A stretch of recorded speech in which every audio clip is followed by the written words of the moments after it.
उत्तराखंड के मुख्यमंत्री पुष्कर सिंह धामी ने खटीमा के नगला तराई में अपने खेत में धान की रोपाई की। साथ ही किसानों के श्रम, त्याग और समर्पण को अनुभव कर पुराने दिनों को याद किया। इस मौके पर मुख्यमंत्री पुष्कर सिंह धामी ने धान की रोपाई करते हुए कहा कि अन्नदाता न केवल हमारी अर्थव्यवस्था की रीढ़ बल्कि संस्कृति और परंपरा के संवाहक भी है। इस मौके पर उत्तराखंड की समृद्ध सांस्कृतिक परंपरा हुड़किया बॉल के माध्यम से भूमि के देवता भूमिया, पानी के देवता इंद्र, छाया के देव मेघ की वंदना की गई। उत्तराखंड के सीएम पुष्कर सिंह धामी खटीमा पहुंचे और खेत पर धान की रोपाई की। सहयोगी विनोद उत्तराखंड से जुड़े हैं, उनका रुख करेंगे। विनोद, कुछ तस्वीरें हैं उत्तराखंड के मुख्यमंत्री की जहां उन्होंने बात अन्नदाता की अर्थव्यवस्था की है, साथ ही साथ कुछ तस्वीरें बेहद खूबसूरत भी दिखाई दी। बताइएगा क्या क्या इस दौरान उनके द्वारा कहा गया? बिल्कुल, देखिए, मुख्यमंत्री पुष्कर सिंह धामी अपने निजी आवास नगला तराई के दौरे पर हैं और निश्चित तौर पर आज उन्होंने सुबह सुबह अपने खेत में जाकर धान की रोपाई की है। और जिस तरीके से अर्थव्यवस्था की बात की जाए तो किसानों के श्रम, त्याग और समर्पण के अनुभव करके पुराने दिनों को सीएम धामी ने याद किया है। और सीएम धामी ने धान की रोपाई करते हुए कहा कि अन्नदाता न केवल हमारी अर्थव्यवस्था की रीढ़ है बल्कि संस्कृति की परंपरा के संवाहक भी है। निश्चित तौर पर आज ये पुराने दिनों को आज मुख्यमंत्री ने याद किया है और निश्चित तौर पर आज वो अपने निजी आवास खटीमा के नगला तराई अपने आवास पर है और सुबह सुबह आज उन्होंने खेत में जाकर तमाम किसान भाई बहनों के साथ में धान की रोपाई की है और साथ ही अपने जो पुराने दिन है उनको भी आज उनकी याद को भी ताजा किया है। निश्चित तौर पर जिस तरीके से मुख्यमंत्री ने अपनी बात में ये जिक्र भी किया है कि जो किसानों के श्रम है और त्याग है उनका समर्पण देश के हित में है और अर्थव्यवस्था में जो भारत की जो अर्थव्यवस्था है उसमें किसानों का अत्यधिक रोल रहता है।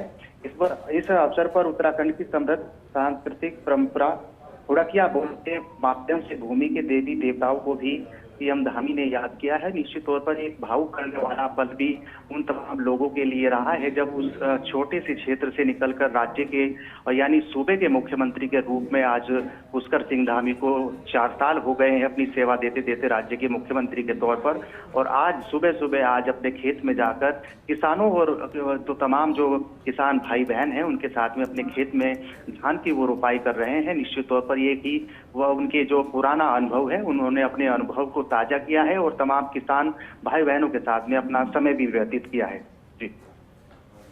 और विनोद, सीएम पुष्कर सिंह धामी का धान रोपाई करना आप क्या मानते हैं? जब अन्नदाता के लिए बात ग्रामीण क्षेत्रों में अन्नदाताओं के लिए रोजगार प्रदान करने या फिर अर्थव्यवस्था में योगदान करने के लिए कितना महत्वपूर्ण ये कार्य है उनका?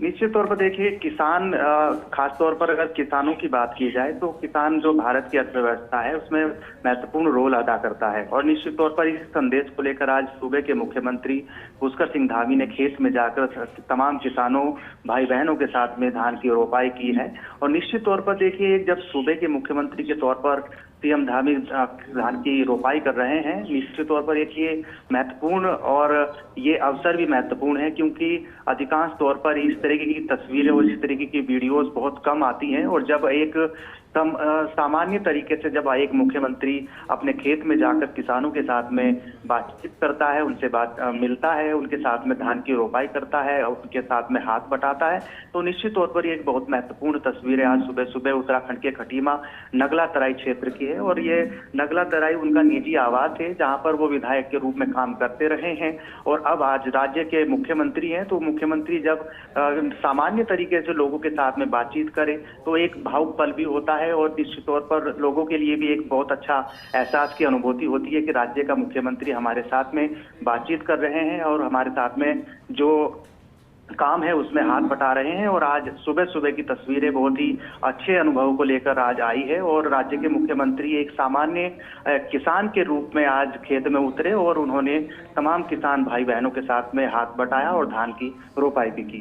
बिल्कुल। और विनोद, कह सकते हैं कि जब अन्नदाता प्रदेश का मुखिया बन सकता है तो मुखिया अन्नदाता क्यों नहीं और किसान क्यों नहीं। बहुत शुक्रिया आपका विनोद, साथ जुड़ने के लिए, जानकारी के लिए।